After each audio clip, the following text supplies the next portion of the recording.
বলছি দেখো আলু ভাজা আর লাগবে? লাগবে দেখো। দেখো এত কিছু থাকতে ওই জল ঢালা ভাত, আলু ভাজা আর নুন তেল লঙ্কা এই দিয়ে খেয়ে যাবে। ও এই দিয়ে খেতে ভালোবাসে। আর তোমার টিফিনে যে ডিম সেদ্ধ দিয়ে দিয়েছে। হ্যাঁ, আর আজকে টিফিনে আছে রুটি, বাঁধাকপির তরকারি আর ডিম সেদ্ধ।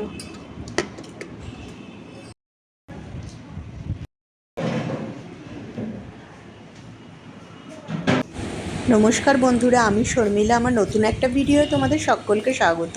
তো দেখো, শাশুড়ি মা রেগুলারই আমাকে সবজিটা কেটে দেয়, কিন্তু শাশুড়ি মার হাতে একটু ব্যথা হয়েছে, তাই আমি বললাম দিন আমি বরঞ্চ আলুর খোলাটা ছাড়িয়ে দিই, তাহলে আমরা সুবিধা হবে। তো আমি আলুর খোলাটা ছাড়াচ্ছিলাম। এদিকে দেখো আজকে কাঁকরোল ভাজা হবে, আর আমার মেয়ে না কাঁকরোল ভাজা খেতে খুব ভালোবাসে। আর এদিকে বাঁধাকপির আবার তরকারিও হবে। তো দেখো কাঁকরোলগুলো শাশুড়ি মা বললে কেটে দেবে, আর আলুর খোলাটা একটু ছাড়াতে অসুবিধা হচ্ছিলো বলে আমি ছাড়িয়ে রাখলাম। আর আটা মাখাও হবে, আটাটাও বললো তুমি বরঞ্চ মেখে রাখো। আমি বেশিরভাগ দিন মাখি, কোনো দিন শাশুড়ি মাও মাখে, কিন্তু শাশুড়ি মায়ের হাতে ভীষণ ব্যথা বলে আমি বললাম দিন আমি বরঞ্চ আটাটা মেখে রেখে দিচ্ছি। আটাটা একটু আগে মেখে রাখলে ভালো সেট হয়ে যায়। আর তারপর দেখো আমি লেচিগুলো কেটে নিলাম যাতে কোনো অসুবিধা না হয়। তো বললো আমি বেলে দিতে পারবো। আমি বললাম ঠিক আছে, আপনি বরঞ্চ তাহলে বেলে দেবেন, আমি আটাটা একদম রেডি করে মেখে লেচি কেটে রেখে দিই। তো আটাটা আমি মেখে একদম লেচি কেটে রেখে দিলাম। আর আজকে বাঁধাকপি হবে, বাঁধাকপিটা আমি প্রেশারে একটা সিটি মেরে একটু ভাপিয়ে নিলাম। প্রেশারে মারলে একটু তাড়াতাড়ি হবে বলেই আমি প্রেশারে সিটিটা মেরে ভাপিয়ে নিলাম। আর আলুটাও একটু মানে অল্প করে একটু সেদ্ধ করে নেবো, তাহলে তরকারিটা খুব তাড়াতাড়ি হয়ে যায়। আর বাঁধাকপির তরকারিতে তো টমেটো দিতেই হবে, তাই টমেটোগুলো আমি কেটে নিয়ে দানাগুলো বাদ দিয়ে দেবো। তো দেখো টমেটোগুলো আমি কেটে নিলাম। আর আটাও মাখা হয়ে গেছে, একদিকে আমি ভাত বসিয়ে দিয়েছি।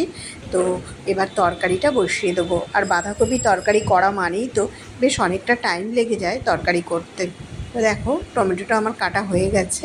আর আমি কড়াইতে তেল গরম করে এবার ফোড়ন, তেজপাতা আর গরম মশলা ফোড়ন দিয়ে আমি বসিয়ে দেবো। এদিকে আমি হামালদিস্তাতে ওই গরম মশলাটা একটু থেতো করে নিচ্ছি। তো তেলের ওপর গরম মশলাটা দিয়ে আর তেজপাতা শুকনো লঙ্কা দিয়ে আমি তরকারিটা বসাবো।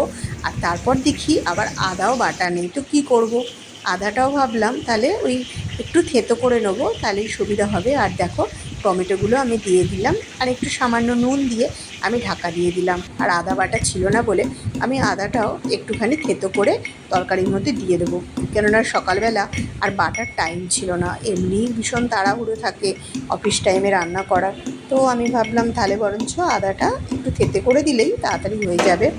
আর দেখো যে বাঁধাকপিটা আমি সেদ্ধ করে রেখেছিলাম তার জলটা ঝরিয়ে আমি তরকারিটা বসিয়ে দিলাম। আর সত্যি কথা বলতে কি, বাঁধাকপির তরকারি একদিকে অনেকক্ষণ ধরেই হয়, কেননা একদম জল পড়ে না, এটা একটু কষাতে কষাতে হবে। আর এদিকে আলুটাও আমি ভেজে নিচ্ছি বাঁধাকপির তরকারি। দেখো তরকারিটা আমি কষাতে থাকলাম, অনেকক্ষণ টাইম লাগবে, কেননা একদিকে বাঁধাকপি হতে থাকে আর একদিকে অন্য রান্না করলাম। দেখো বাঁধাকপিটা আমি ঢাকা দিয়ে দিয়ে করছিলাম। আর কাঁকরোল শাশুড়ি মা কেটে দিয়েছে, ভাজতে হবে। আবার ডাল হয়েছে, ডালের সঙ্গে একটু আলু ভাজাও করলাম, কেননা মেয়ে একটু আলু ভাজা খেতে ভালোবাসে। আর ও সকালবেলা আজকে বলল যে ঠান্ডা ভাত খেয়ে যাবে, যে ও আজকে গরম ভাত খেতে চাইলো না। তো ওর ভাতের মধ্যে একটু জল ঢেলে একটু নুন তেল কাঁচা লঙ্কা আর আলু ভাজা দিয়ে ও খেতে খুব ভালোবাসে। তো দেখো বাঁধাকপিটা আমার হয়ে গেছে, একটু ঘি আর গরম মশলা দিয়ে আমি বাঁধাকপিটা নামিয়ে নেবো। আর তারপর আলুটাও একদিকে ভাজা হচ্ছে। তো আলুটাও ভাজা আমার মোটামুটি হয়ে এসছে, এবার কাঁকরোলটা ভাজতে দেবো। কাঁকরোল ভাজতেও বেশ অনেকটা টাইম লাগে, সকালবেলা তাড়াহুড়োর টাইমে কাঁকরোল ভাজা থাকলেও একটু টাইমের ব্যাপার হয়ে যায়। তো দেখো কাঁকরোলটা আমি ভাজতে দিয়ে দিলাম। এদিকে শাশুড়ি মা আমাকে রুটিগুলো বেলে দিল, আমি রুটিগুলো সেঁকে নিলাম। আর ওর টিফিনে আজকে ডিমের অমলেট দিইনি, আজকে ডিম সেদ্ধ দিয়েছিলাম।